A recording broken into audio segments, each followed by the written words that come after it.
kuna kitu kinaitwa audio level meter, na hapa ndipo unaipima ile sauti yako. Je, sauti yako ni kubwa ama sauti yako ni ndogo? Kwa hiyo ukichezesha hapa mashamba yenye maua, utaona sauti yako inapanda na kushuka, inachanua kwa rangi zinazong'ara. Sawa. Sasa katika kitu kingine cha msingi katika mafunzo haya ya uhariri wa sauti ni kuweza kuhakikisha sauti yako inafika katika kiwango ambacho kinahitajika. Na hapa unatakiwa kuhakikisha kwamba sauti haiwi ya chini sana ambapo ikashindwa kusikilikana vizuri, na wala isiwe juu sana ikakera kwa wasikilizaji ama kusababisha upotevu wa sauti, yani audio distortion.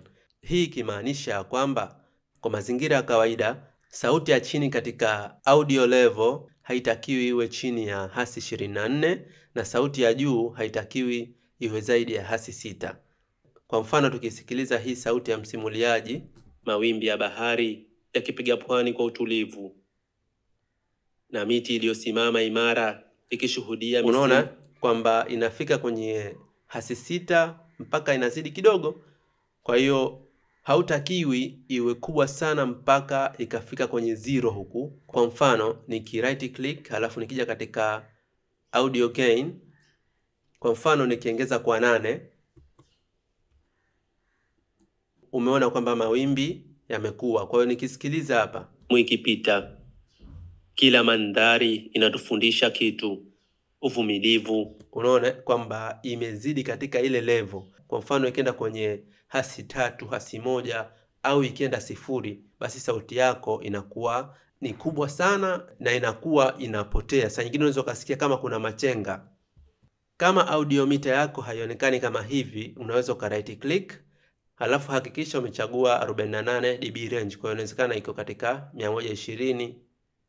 Unaona kwamba zile nambari huzioni vizuri. Kwa hiyo tukirejesha tena na right click halafu naweka 48 dB range, unaweza kuona ile hasi 24 na hasi 6.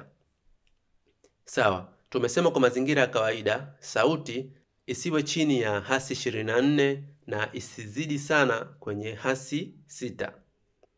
Lakini kwa sauti ambazo zitakuwa zinapita chini ama background sound ama background music, basi level ambayo inashauriwa iwe katika hasi 30 ama negative 30. Kwa hiyo sauti yangu hii nitaiweka katika hasi 30, lakini hii itakuwepo katika level hiyo hiyo ambayo inacheza kwenye